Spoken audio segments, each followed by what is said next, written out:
आप देख रहे हैं सबसे बड़ा मुद्दा। मैं हूं आपके साथ राहुल राजपूत। मिशन 24 को लेकर विपक्ष ने घेराबंदी शुरू कर दी है। सरकार को घेरने के लिए तमाम कोशिशें की जा रही है। इस बीच अखिलेश भी मिशन 24 को लेकर कड़ी मेहनत कर रहे हैं और उनकी ये मेहनत थर्ड फ्रंट की ओर इशारा कर रही है।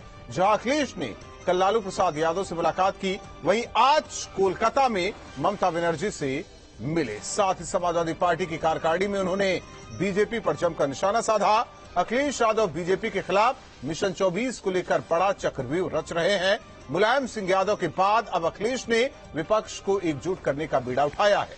हालांकि कांग्रेस और राहुल गांधी से दूरी बनाए हुए हैं। इस बीच न्यूज स्टेट के बड़े सवाल, केंद्र की राजनीति पर अखिलेश का क्या पूरा फोकस है? इस कवायद से समाजवादी पार्टी को यूपी में क्या फायदा मिलेगा? कांग्रेस के बिना क्या खड़ा हो सकता है थर्ड फ्रंट? खुद को थर्ड फ्रंट का नेता मान रहे क्या अखिलेश यादव? विपक्ष को एकजुट कर पाएंगे क्या अखिलेश यादव? इन्हीं सवालों के साथ मेहमानों से चर्चा, लेकिन उससे पहले एक रिपोर्ट।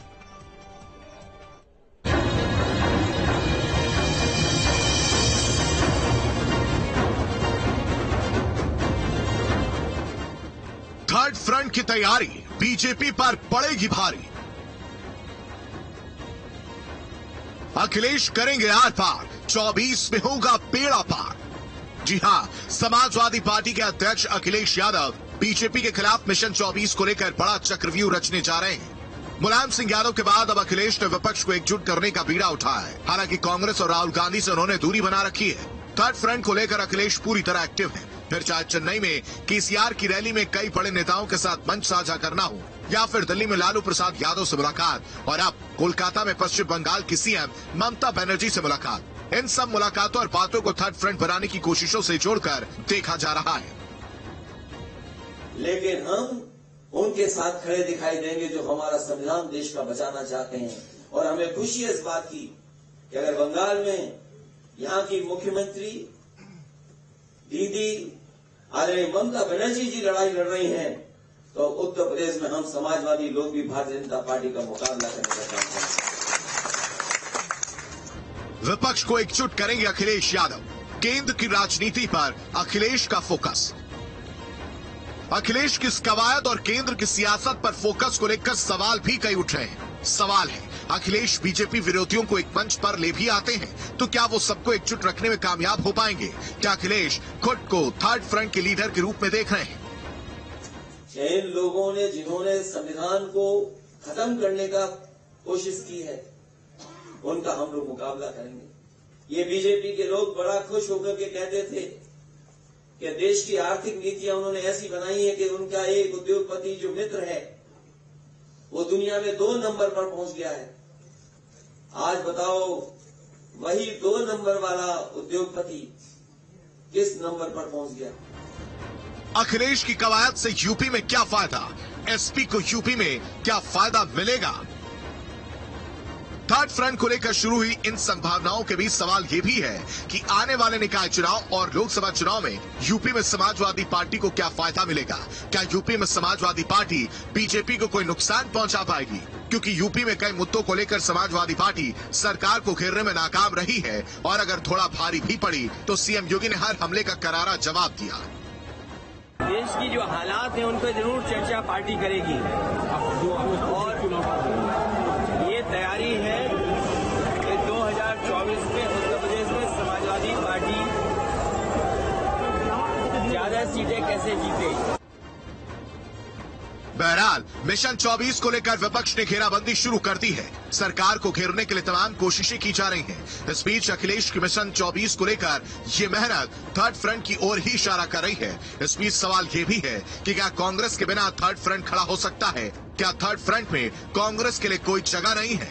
Team news state. और मेहमान जुड़े इजहार अली जी, प्रवक्ता एसबीएसपी मनोज यादव, प्रवक्ता समाजवादी पार्टी अंशु अवस्थी जी की, प्रवक्ता कांग्रेस अनिश त्यागी जी, प्रवक्ता बीजेपी। आप सभी मेहमानों का स्वागत है। अनिश त्यागी जी, तैयारी बड़ी है, हमें नहीं लगता कि कुछ बेहतर बीजेपी कर पाएगी। जो कोशिश थर्ड फ्रंट को लेकर हो रही है और जो कोशिश अखिलेश यादव कर रहे हैं, कल लालू प्रसाद यादव से मुलाकात और आज ममता बनर्जी से मुलाकात, और उनकी तारीफ भी की है। देखिए राहुल जी, 2019 में ये कोशिशें हो चुकी हैं। और सबसे बड़ा गठबंधन जो यूपी के लिहाज से देखा जाए तो 2019 में समाजवादी पार्टी और बसपा और उसकी पीछे से गुप्त सहयोगी कांग्रेस, लोकदल, इन छोटे मोटे दल जो बाहर जो आसपास के राज्यों में काम कर रहे हैं उन्होंने बचा और उनका हासिल क्या हो, ये सबके सामने। समाजवादी पार्टी को 5 सीटें मिली थी, 5 में से 2 गंवा दी हैं अब तक उन्होंने, अब खाली 3 सीटें हैं उनकी। कांग्रेस का हाल सबको पता है। तो ऐसे में जो फ्रंट बनाने की और ये खामखा चर्चाओं में रहने की बातें हो रही हैं, इनका कोई फायदा नहीं है राहुल जी। जब तक जनता से नहीं जुड़ेगा होगा, जनता की मन की नहीं सुनेगा, तब तक कुछ नहीं होगा।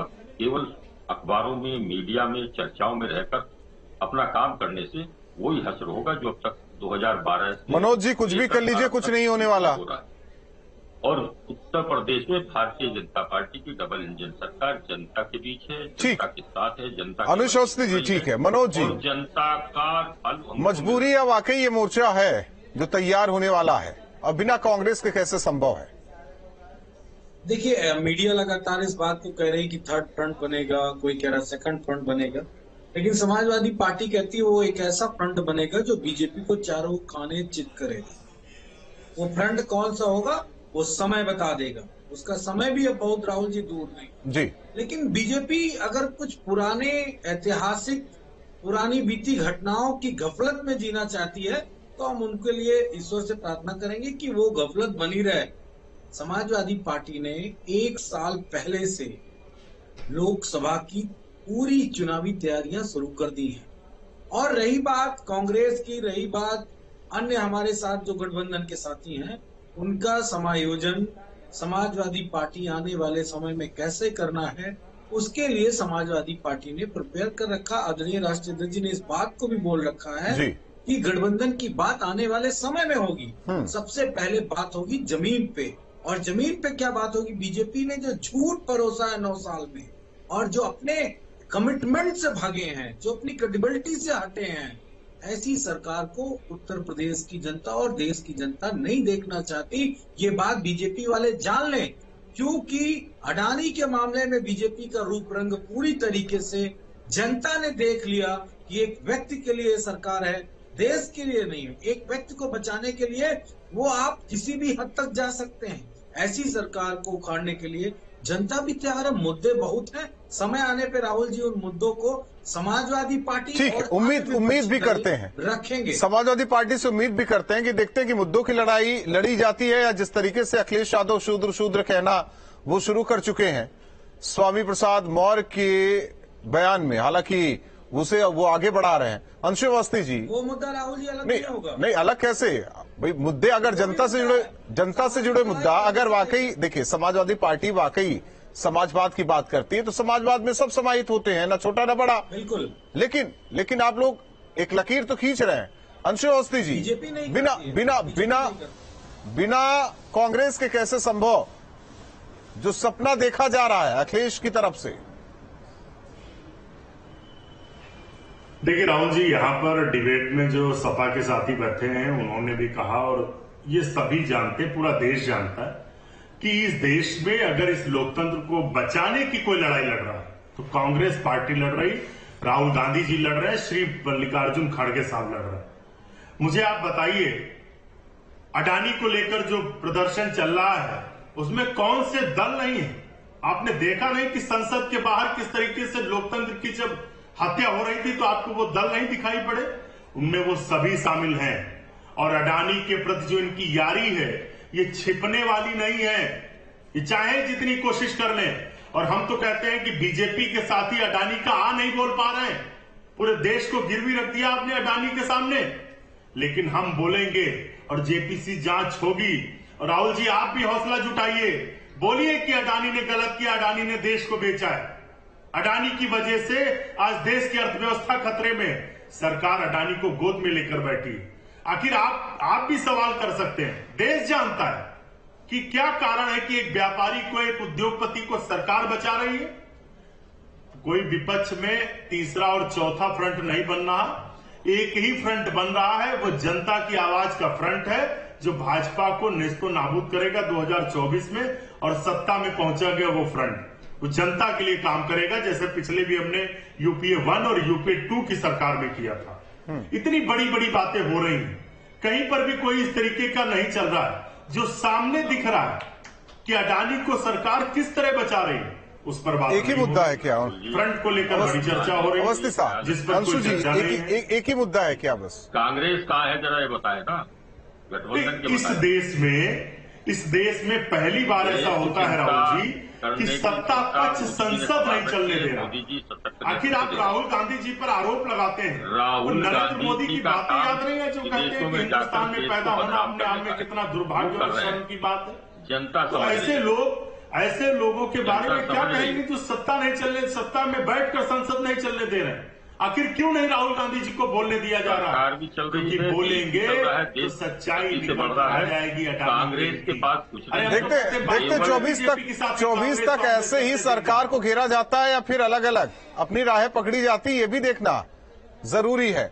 इजहार अली जी, देखिए आप लोगों की पूछ बढ़ने वाली है। एक मिनट अंशु अवस्थी जी, इजहार अली जी भी हैं, वो तो देखा, तस्वीरें आ गई हैं, तस्वीरें आई हैं, आप लोग आपके सभी नेताओं एक साथ संसद भवन के सामने किस तरीके से जीपीसी की मांग कर रहे हैं। विपक्ष में सभी दल है ना, लेकिन सर जब चुनाव की बारी आती है तो सब अलग अलग भागने लगते हैं, ये भी सबने देखा है। इजहार अली जी, आप लोगों की पूछ बढ़ने वाली है, पूछेंगे, हो सकता है कि अखिलेश यादव पूछे या फिर बीजेपी पूछे। सवाल इस बात को लेकर है कि किधर रुख करेंगे या फिर अपने से ही लड़ाई लड़ी जाएगी। अखिलेश यादव, हालांकि कहा जाता है कि पहले अपनों को पूछा जाता है, फिर बाहर जाकर के पूछिए कि हम साथ हैं कि नहीं है, लेकिन वो तो कभी केसीआर के पास पहुंच जाते हैं, लालू यादव के पास पहुंच जाते हैं, अब तो ममता बनर्जी के पास पहुंचे हुए हैं।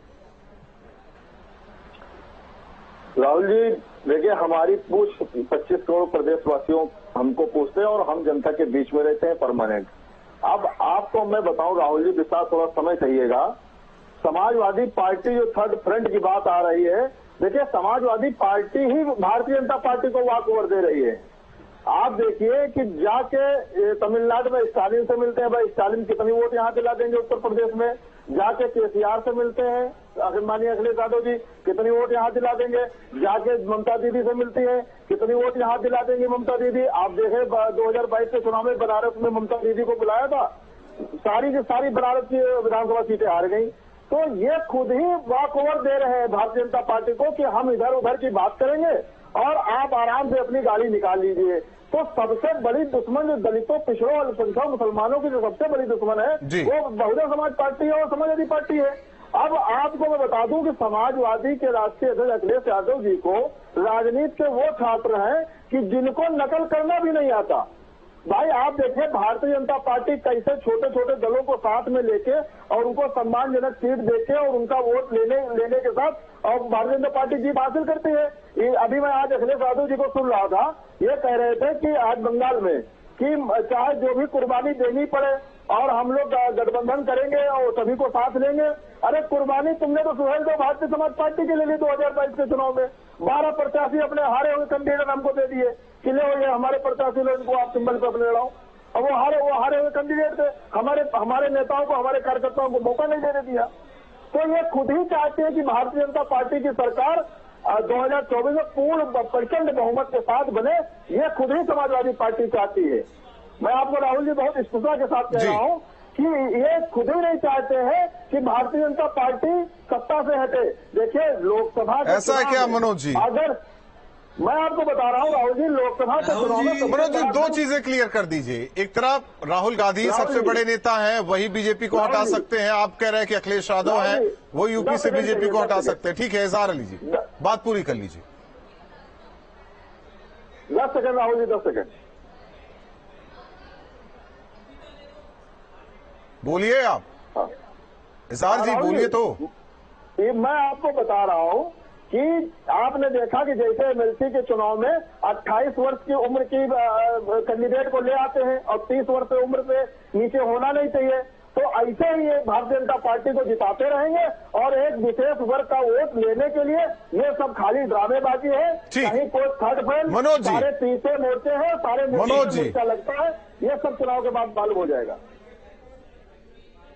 देखिए राहुल जी, बड़े मुद्दे हैं देश के सामने और देश इस भंवर में फंस चुका है कि उस भंवर से निकलना ही आसान नहीं है। वो कौन लोग थे जो बीजेपी की सरकार बना रहे? मेरे पास लिस्ट है। नारायण राणे पे 300 करोड़ की मनी लॉन्ड्रिंग का आरोपी है, बीजेपी की सरकार में सेंट्रल मिनिस्टर बने बैठे। जुबेंद्र अधिकारी जो टीएमसी में थे, नारदा सारदा घोटाले के आरोपी। सर मैं तो यूपी की बात कर रहा हूँ, समाजवादी पार्टी की बात कर रहा हूँ। आपने कहा ना कि मुद्दे क्या हैं, मुद्दे कौन से हैं? मुद्दे बहुत सारे हैं। मुद्दे तो बहुत सारे हैं, लेकिन हर बार तो हार समाजवादी पार्टी को ही मिल रही है ना। मैं भी कह रहा हूँ मुद्दे बहुत हैं। समाजवादी पार्टी उत्तर प्रदेश में जो जीतने का सबसे बेस्ट ये नहीं बचा सके, उस समीकरण को बनाएगी और गोपाल चुनाव जीतने के लिए हम वो प्रयास करेंगे इधर जाकर ड्रामा और अपना कभी नहीं हुआ होगा। अस्तित्व बचाने के लिए मनोज जी वो कर रहे हैं। आपके पास जाने के लिए चेहरा है ना, आप जनता के सामने टिक पा रहे हैं। जनता आपको नकार रही है, बार बार नकार रही है। और अखिलेश जी तो मिस्टर पराजित नाम से जाने जाएंगे। 2012 में अखिलेश यादव को सत्ता दिलाई मुलायम सिंह यादव ने, उसके बाद से लगातार हार का सिलसिला जारी है। प्रयोग दर प्रयोग कर रहे हैं, वो हर प्रयोग फेल हो रहा है। ना वो गठबंधन बना पा रहे हैं, न गठबंधन। तो समाजवादी पार्टी प्रयोगशाला नहीं है। लगातार मनोज जी हार रहे हो और हार ही का नाम हो जाएगा समाजवादी पार्टी। समाजवादी पार्टी प्रयोगशाला है क्या? नहीं, देखिए समाजवादी पार्टी जीतने का समीकरण बनाएगी और मैं अनुरोध करूंगा बीजेपी से कि राजभर एक चीज बता दीजिए मनोज जी, एक चीज बता दीजिए, जीतने का समीकरण बनाएगी, लेकिन कांग्रेस से दूरी क्यों है? नहीं, कांग्रेस से ऐसी कोई दूरी नहीं है। तमिलनाडु में हम एक मंच पे थे और तमाम सारे दिल्ली की मीटिंग में हम एक साथ थे। कल हम कांग्रेस और सभी एक साथ थे। ये दूरी कोई नहीं है, लेकिन चूंकि ये राष्ट्र नेतृत्व का काम है, राष्ट्र नेतृत्व तय करेगा, चाहे वो समाजवादी पार्टी का हो चाहे कांग्रेस का हो। हम जो तमाम सारे मुद्दे, आप बताइए 10 साल की यूपीए की सरकार में हमने देश को सांप्रदायिक शक्तियों को रोकने के लिए हमने कांग्रेस को बाहर से बिना शर्त समर्थन दिया। हम सत्ता में भी नहीं शामिल रहे। अगर हम सत्ता में उस वक्त शामिल होते तो बीजेपी कभी मजबूत ना हो पाती उत्तर प्रदेश में। आप इतना जानते हैं उत्तर प्रदेश में समाजवाद की अलग अंशु अवस्थी जी, और यही कारण रहा कि न कांग्रेस केंद्र में आ पा रही है और ना आप राज्य में आ पा रहे हैं। राहुल जी, ये बात आप कैसे कह सकते हैं? आप देखिए कि देश में चुनाव हो रहे हैं, कांग्रेस पार्टी भी जीत रही है, दूसरे राजनीतिक दल भी जीत रहे हैं। केंद्र की बात कर रहा हूं। हमने ये कभी नहीं चाहा कि हमारा जी, मैंने केंद्र की बात कही। लोकतंत्र में जनता को अधिकार होना चाहिए। कभी आप ईवीएम के सहारे सत्ता में आएंगे, कभी आप झूठ बोलकर सत्ता में आएंगे। आपने कहा था कि 2 करोड़ नौकरियां देंगे, और स्मृति ईरानी जी जो टोल मंत्रालय की मंत्री हैं, वो कहती थी कि 13 रुपए किलो शक्कर मिलेगी। कहां मिल रही है 13 रुपए किलो शक्कर? अरे अब ये ड्रामा चलने वाला नहीं है। देश की जनता बदलाव करने जा रही है और ये बदलाव होकर रहेगा। मैंने फिर कहा, कोई तीसरा चौथा पांचवा फ्रंट नहीं, एक ही फ्रंट बनेगा जिसको जनता चाहती है और भाजपा को वो सत्ता से। अंशु अवस्थी जी, हालांकि 24 बहुत दूर नहीं, कुछ ही महीनों का वक्त है, फिर बैठेंगे, फिर देखेंगे कि वाकई साथ है कि नहीं है। मुद्दे तो कई है, मैं बार बार कह रहा हूं मुद्दे कई है, लेकिन मुद्दे भुना नहीं पा रहा है विपक्ष। इजहार अली जी, बिल्कुल बैठेंगे। इजहार अली जी, बिल्कुल बैठेंगे। सपने बड़े बड़े देखे जा रहे हैं, लेकिन उस सपने को साकार करने के लिए पहले इकट्ठे तो हो जाए। देखिए राहुल जी, एक कटु सत्य है कि लोकसभा के अंदर कांग्रेस सबसे बड़ी पार्टी है। अगर ये कांग्रेस पार्टी को साथ में लेके और सारे छोटे छोटे दलों को लेके और सम्मानजनक उनको सीटें देके और सम्मानजनक बात करके और सारे दलों को सपा बसपा सारे दल एक जैसे एक साथ मिलके। इजहार अली जी, एक बात बता दीजिए, दर्द किस बात को लेकर है? आप लोगों को पूछा नहीं जा रहा है या हमारे साथ देखिए गठबंधन धर्म नहीं, या फिर छोड़ दिया गया? हमारे साथ गठबंधन धर्म नहीं है। दर्द इस बात का राहुल जी है कि ये जनता को बेवकूफ बना रहे हैं। ठीक, मुसलमानों को। अनिश जी 30 सेकंड में अपनी बात पूरी कर लीजिए। मुसलमानों को दुश्मन। अनिश जी 30 सेकंड में अपनी बात पूरी कीजिए। इजहार अली जी, एक मिनट। राहुल जी, मैं एक बात फिर कहूंगा कि न उत्तर प्रदेश में न देश में ये प्रयोग जितने कर चुका है विपक्ष तमाम हो चुके हैं। प्रदेश में योगी जी और देश में मोदी जी चलेंगे और चल रहे हैं, चलते रहेंगे। ये जनता तय कर चुकी है, क्योंकि जनता भारतीय जनता पार्टी के साथ है। ये कांग्रेस के साथ भी रह चुके, समाजवादी पार्टी वाले बसपा के साथ भी रह चुके, छोटे दल भी रह। ठीक है, चलिए आप चारों मेहमानों का बहुत बहुत धन्यवाद हमारे साथ सबसे बड़ा मुद्दा में जुड़ने के लिए। हालांकि 2024 को लेकर लगातार रणनीति बनाई जा रही है बीजेपी अपनी कोशिश में कि किस तरीके से उत्तर प्रदेश के साथ ही और भी राज्यों में ज्यादा से ज्यादा सीट हासिल करे। और वही दूसरी ओर समाजवादी पार्टी की बात करें, हालांकि समाजवादी पार्टी कांग्रेस से दूर है, लेकिन कई क्षेत्रीय दलों के साथ लगातार मीटिंग चल रही है। ऐसे में आने वाले दिनों में यही सुगबुगाहट देखी जा रही है कि क्या थर्ड फ्रंट के आसार बन रहे हैं, क्या उसे अखिलेश यादव लीड करेंगे या फिर और कोई क्षेत्रीय दल का नेता, ये भी देखने वाली बात होगी। लेकिन सवाल यही कि जो 14 में जीत मिली एनडीए को, 19 में जीत मिली, क्या ऐसी जीत 24 में एनडीए को मिलेगी या वाकई जो अखिलेश यादव दावा कर रहे हैं उसमें कुछ सच्चाई होगी? सबसे बड़ा मुद्दा में बस इतना।